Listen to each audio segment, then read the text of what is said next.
আমার কাছে আছে 500 টাকা, আর তিলকপুর হাটে গিয়ে আজকে 500 টাকার বাজার করব আর আপনাদের দেখাবো এই 500 টাকা দিয়ে রমজান মাসে বাজার হয় কিনা। চলুন তিলকপুর হাটে যাই, গিয়ে 500 টাকার বাজার করি।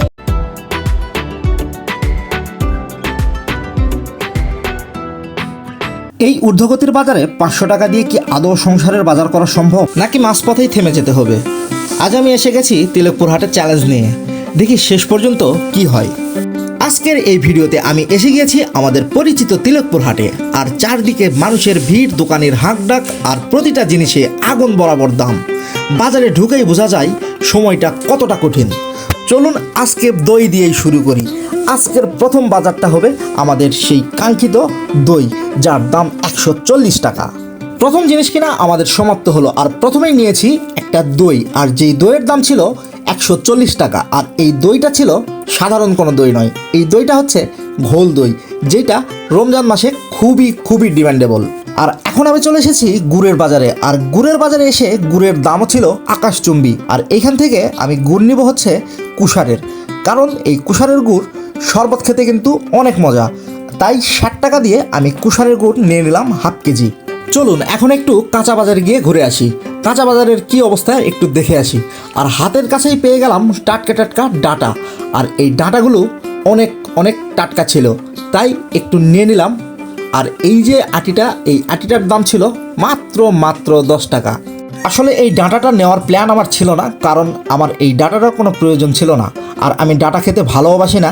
কিন্তু আমার এক ছোট ভাই নিয়ে বসেছিল এই ডাটা, তাই কিছু করার ছিল না, তার কাছ থেকে নিয়ে নিলাম 10 টাকা দামের এই ডাটা। আসলে ছোট মানুষ দোকানদারি করতেছে, আমরা পুরা নিয়ে নিলাম।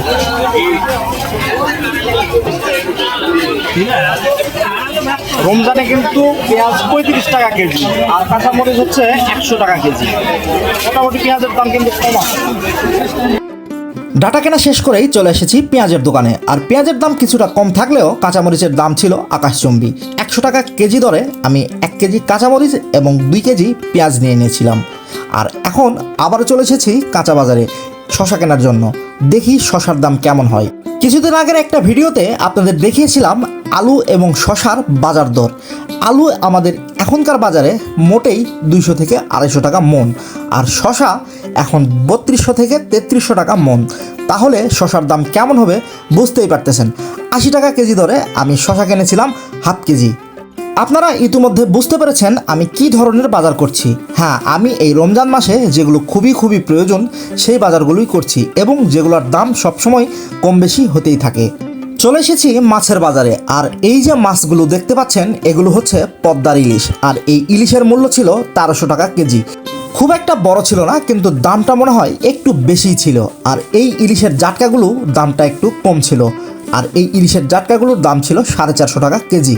তবে আপনারা একটু দাম দর করে নেবেন, আর দাম দর করে নিলে কম বেশি হইতেই পারে, তাই দাম দর করে নেওয়াই ভালো। আর আমি 450 টাকা দিয়ে একটা ইলিশ মাছ নিয়েছিলাম, যার ওজন ছিল প্রায় 300 থেকে 400 গ্রাম। আর এখন যাব হচ্ছে ইফতার কিনতে। চলুন ইফতারির আইটেমগুলোর দাম কেমন হয় দেখে আসি। আর সব মিলিয়ে আমি ইফতারি কিনেছিলাম 50 টাকা। বাজার তো অনেক হলো, আপনারা হিসাব রেখেছেন কি? হ্যাঁ, আমি স্ক্রিনে দিয়ে দিয়েছি দামগুলো, আপনারা একটু হিসেব করে অবশ্যই কমেন্টে জানাবেন।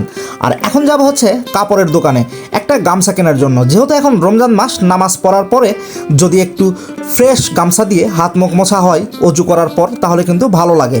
তাই একটা গামছা নিয়ে নিয়েছি 70 টাকা দিয়ে।